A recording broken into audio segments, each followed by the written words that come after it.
আসসালামু আলাইকুম। আমি একজন খামারি। আমি ব্রয়লার মুরগি পালন করি। আমি কিন্তু ঈদের জন্য মুরগি উঠাইছিলাম। এখন মুরগিটা বিক্রয় করতে পারতেছি না। অনেকগুলো মুরগি ঘরের মধ্যে আটকা আছে, অনেক দিন বয়স হয়ে গেছে।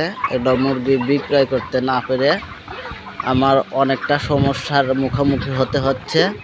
তো মুরগি তো এভাবে রাখা যাইতেছে না। মুরগি তো খুবই গরমের কারণে এগুলো রাখা খুব কষ্টসাধ্য হয়ে গেছে। তো যাই হোক, আমার জন্য দোয়া করবেন, আমি যেন মুরগি বিক্রয় করতে পারি। আমি ডিলারকে বলেছি মুরগি বিক্রয় করার জন্য। উনি বলেছেন যে বাজারে মুরগি বিক্রয় করা যাচ্ছে না এই বলে উনি আমাকে মুরগিটা ঠেকায় রেখেছে। আমু বাড়িতে মাইকে ব্রয়লারের মেলা দিয়েছি, এটা ওখানেও চলতেছে না মুরগি। তো যাই হোক, এখানে কিন্তু অনেক টাকার মুরগি আছে, প্রায় 2 লাখ টাকা খরচা হয়েছে আমার। তো একটা মুরগি ওজন প্রায় 3 কেজি, 3.5 কেজি, 4 কেজি ওজন হয়েছে। আমার ছোট্ট একটি ঘর, 3টা ফ্যান দিয়েছি। 3খান ফ্যানের কাজ হচ্ছে না, মুরগি কিন্তু খুবই কষ্টে আছে। তো ভাই, আমি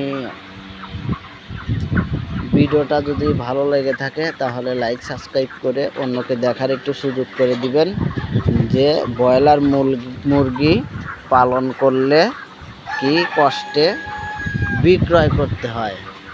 আসলে টাকা অনেকগুলোই খরচা হয়, আর বিক্রয় করতে গেলে বিক্রয় করা যায় না। ওনারা তো আর সব জিনিসের ঊর্ধ্বগতি, বাজার দ্রব্যমূল্য সব কিছুই বাড়তি। কিনতে গেলে অনেক কিছু কেনা লাগে, আর অনেক টাকাও লাগে। আর বেচতে গেলে আসলে ওইভাবে বিক্রয় করা যায় না। আর দেখা যায় যে ওই মুরগির দাম কেন এত, মুরগি কিভাবে এত, বাজার কেন বাড়তি, আসলে আমাদের কিছু করার থাকে না। এগুলো সব কিছু বাজারের বাড়তি মূল্যের জন্যে এগুলো হয়ে থাকে। আসলে কম জিনিস দিয়ে কিনতে পারলে কম দামে বিক্রয় করতে পারি। আসলে কম দামে কোনো কিছু কিনতে পারি না, বিক্রয় করতে পারি না। যদি কম দামে কিনতে পারতাম তাহলে বিক্রয় করাটা খুবই সহজ হতো। এখন কিন্তু কম দামে আমি বিক্রয় করতে পারতেছি না।